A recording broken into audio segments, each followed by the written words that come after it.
Juodieji archeologai toliau plėšikauja istoriniuose kapinynuose, šį kartą iškasinėtos vertingos vietovės Kretingos rajone. Na, restauratoriai tvarkydami Vanagų bažnyčią atrado lobį. Pasakoja Rasa Šimkutė. Klaipėdos paveldosaugininkai ir istorikai šokiruoti. Kapaviečių plėšikai per pusantro mėnesio pasidarbavo iš peties.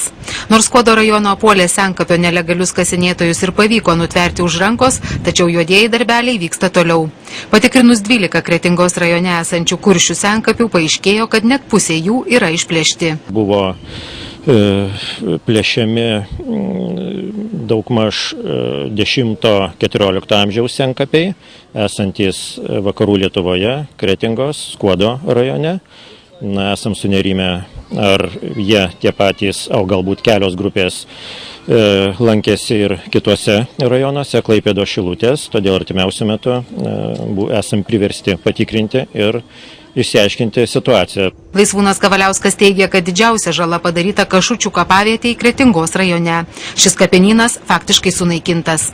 Kovoti su nelegalais itin sunku, mat dauguma senkapių, kaip ir Kašučių, yra ypatingai atokiose vietose. Be vietinių vaikų pagalbos šį senkapį vargu ar būtume suradę, tačiau juodiesiems archeologams tai pavyksta lengvai. Anot paveldosaugininkų, jie šiuo metu darbuojasi sistemingai ir itin intensyviai. Vakarų regione esančios Kuršių kapavietės juodųjų archeologų plėšiamos neatsitiktinai, sako istorikas Jonas Genys. Kuršių gentis yra viena turtingiausių genčių iš visų baltų, galbūt su prūsais galima būtų lyginti. Tai yra labai gausus kapai, kuriuose yra didžiuma radinių žalvario dirbiniai. Jeigu žvelgtumėm į pirmo tūkstantmečio vidurį, mes ten turime ir sidabrinių antkaklių, turime ir kitų dalykų, tarkime, emaliuotų karolių, kurie yra unikalūs iš Bizantijos arba iš kitur atėję. Anot istoriko Jono Genio, pagrobtus vertingus daiktus dar galima susigrąžinti iš užsienio antikvariatų arba juos konfiskuoti, tačiau brutaliai apiplėšdami senkapius plėšikai sunaikina didžiąją dalį informacijos, kuri glūdi ne tiek pačiame daikte, kiek kapo išdėstyme. Metalo detektoriais apsiginklavę nelegalai Lietuvos istorijai ir Kuršių paveldo tyrinėjimams padarė milžinišką ir netitaisomą žalą, teigia Lietuvos istorijos ekspertai.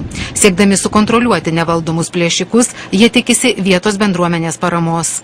Istorijos tyrinėtojus aplanko ne tik praradimai, bet ir atradimai. Štai Klaipėdos rajono Vanagų evangelikų liuteronų bažnyčia, vakar minėjusi savo 100-metį, šiandien pasipildė būsimo parapijos muziejaus eksponatu. Tai bemaž prieš 100 metų rašyti laiškai, kurie užkišti už balkio buvo aptikti, restauruojant taip pat 100-metę kleboniją. Juos restauratoriai šiandien perdavė istorikiai Silvai Pocytei. Kadangi tai yra laiškai rašyti kunigo Kristupo Lokio šeimai ir greičiausiai, kaip jau mes galime iššifruoti pagal adresą, kad tai yra jo dukrai rašyti laiškai, bet kokiu atveju tai jau yra vertybė, nes kunigas Kristupas Lokys tai buvo šito krašto šviesuolis, laiškai yra datuoti 15 metais, 1915 metai, žinome, kad tai yra Pirmo pasaulinio karo metai, na ir greičiausiai tai yra nuo kažkokio tai kareivio, kurio galima dar vardą čia kai kur rasti Paul, rašyti jai laiškai. Džiugi reakcija buvo, kad kažką tai randi ir tokie iškart samprotavimai, kas tai gali būti, kodėl medžio konstrukcijose prislėpta. Anot restauratoriaus, pirmą kartą po daugelio metų atidengiant autentiškas konstrukcijas, dažnai pavyksta rasti vertingų reliktų. Pinigų, knygų, žurnalų, užrašų esą yra tekę aptikti restauruojant Šilutės, Rusnės, Katyčių bažnyčias.